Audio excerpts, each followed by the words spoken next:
లక్షలు కూడా కాదు, కోట్ల మందికి మంచి జరిగించి, ఎప్పుడు జరగని విధంగా మేనిఫెస్టో అంటే ఒక చెత్తబుట్టలో పడేసే డాక్యుమెంట్ కాదు. ఒక మేనిఫెస్టో అంటే ఒక బైబిల్ అని, ఒక ఖురాన్ అని, ఒక భగవద్గీత అని మొట్టమొదటి రోజు నుంచి కూడా భావిస్తూ ఏకంగా 99% వాగ్దానాలు అమలు చేసి అంతే చిత్తశుద్ధితో ఆ మేనిఫెస్టోను కూడా అక్క చెల్లెమ్మల ఇంట్లోకి తీసుకొని వెళ్ళి చూపించి మీరే టిక్కు పెట్టండి అనే నిబద్ధత గల ప్రభుత్వంగా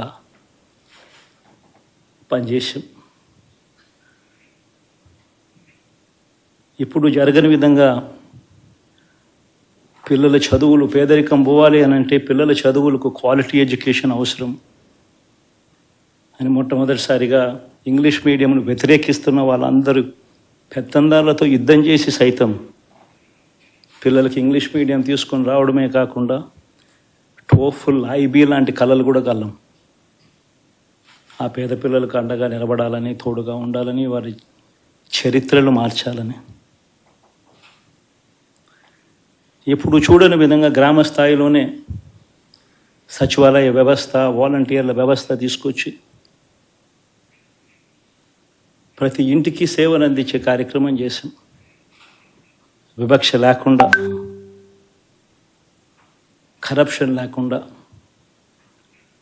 దాదాపుగా 2,70,000 కోట్ల రూపాయల పైచిలకు ఇంటి వద్దకి అందించగలిగాం.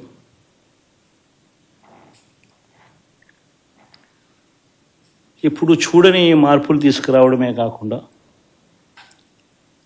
ఒక చదువుల రంగం అయితేనేమి, ఒక విద్యారంగం, ఒక వ్యవసాయ రంగం అయితేనేమి, ఒక వైద్య రంగం అయితేనేమి,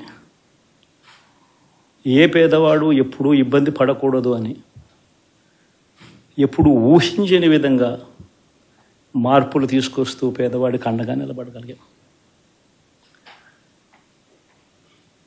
విమెన్ ఎంపవర్మెంట్ అంటే ఇది, మహిళా సాధికారత ఇది అంటే ఇది అని ప్రపంచానికి చాటి చెప్పగలిగాం.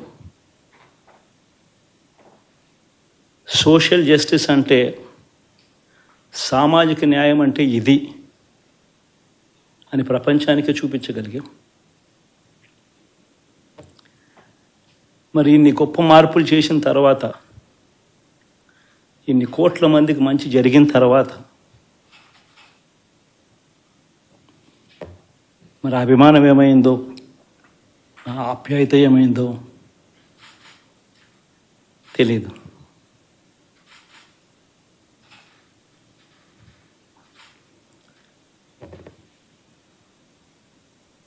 ఎవరో మోసం చేశారు, ఎవరో అన్యాయం చేశారు అని చెప్పి అనొచ్చు, కానీ ఆధారాలు లేవు.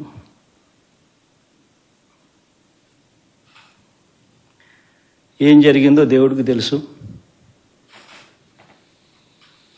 పెద్ద నేనైతే చేయగలిగింది ఏమీ లేదు. ప్రజల తీర్పు తీసుకుంటాం, కానీ మంచి చేయడానికి మాత్రం ప్రజలకు తోడుగా ఖచ్చితంగా ఉంటాం.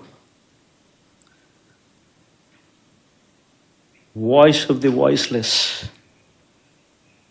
కింద ఈ పార్టీ తాను చేయాల్సిన పని తప్పకుండా చేస్తుంది. పేదవాడికి అండగా ఉండే కార్యక్రమంలో ఎప్పుడూ కూడా పేదవాడికి తోడుగా ఉంటూ గలం విప్పుతుంది, పేదవాడికి అండగా నిలుస్తుంది. పెద్ద పెద్ద వాళ్ళ కూటమి ఇది, ఢిల్లీలో సైతం శాసించే పరిస్థితుల్లో ఉన్న కూటమి ఇది. ఆ కూటమిలో ఉన్న బీజేపీకి, ఆ కూటమిలో ఉన్న చంద్రబాబు గారికి, ఆ కూటమిలో ఉన్న పవన్ కళ్యాణ్ గారికి, అందరికీ కూడా వాళ్ళ గొప్ప విజయానికి అభినందనలు.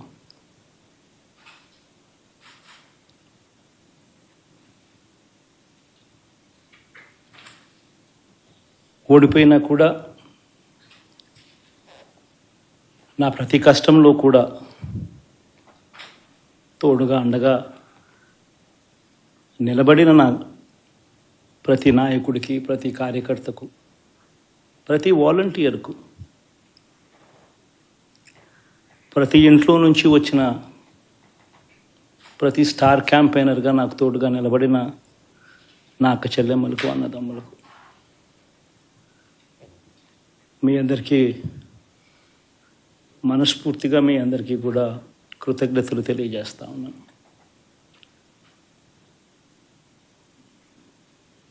ఏం జరిగిందో తెలియదు కానీ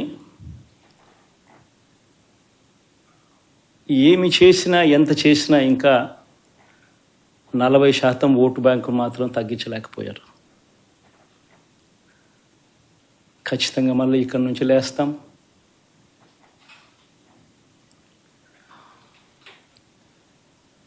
మళ్ళీ ఇక్కడి నుంచి గుండె ధైర్యంతో నిలబడి మళ్ళీ లేస్తాం. ప్రతిపక్షంలో ఉండడం కొత్త కాదు, పోరాటాలు చేయడం అంతకన్నా కొత్త కాదు. నా రాజకీయ జీవితం అంతా కూడా ప్రతిపక్షంలోనే గడిపా,